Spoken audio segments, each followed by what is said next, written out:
So January for me was a clean start. Spent some time up at Corney sorting out the quad and the logging arch and so on and so forth. It was time to put some love back into Kattegat and try and get that tidied up. Bit of an early spring clean.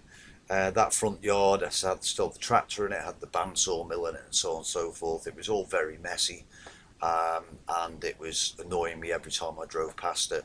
So January was getting stuck into the settlement area. So after finally emptying all of the buildings at the front into the container from Mezeron, got Digger McDiggerson out and went all smashy on them. So took about a day each to get everything knocked down, sorted to what could be burned, what couldn't be burned, what had to go to the amenity sites, etc.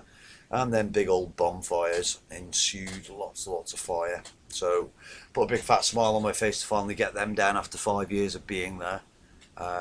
It's been a long time coming, so that's us move forward there. That was again early January.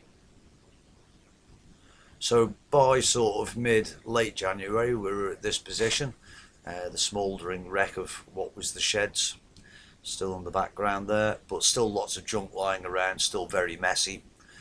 So I spent another week or so tidying up, moving the tractor and the bandsaw mill out to the storage yard, removing the remaining junk that was in the front yard out of the way as well, to try and get ourselves to that blank canvas that I've really been wanting.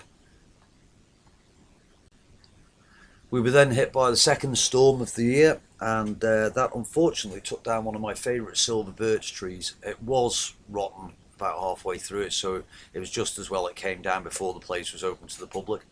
Unfortunately, behind it, another further 3 silver birch trees have got uprooted and are now sat at listing at angles, leaning against other trees, so they're going to have to come down as well. I hate cutting healthy trees down, but unfortunately they are now dangerous. So that's another job moving into the spring to be done. So this is the site as of the 3rd of February 2025. I have marked out where the forge and the Viking outposts are going to be. I can't put the Viking kitchen in because the entrance is still there until we've got the other access in. We'll have to wait for that. I've also dragged what gravel and mud etc across the yard to try and uniform it out a little bit so the stones stand out a little bit better. I'm now going to try and fill in all the blanks around the dotted edges of the longhouse, and put some stones in where the Century Workshop's going to be as well. I also need to take down that shed. We have got site insurance coming through very shortly, so there will be a separate video about volunteers and what we're looking for, so please stay in tune for that, and speak to you again soon, guys. Cheers.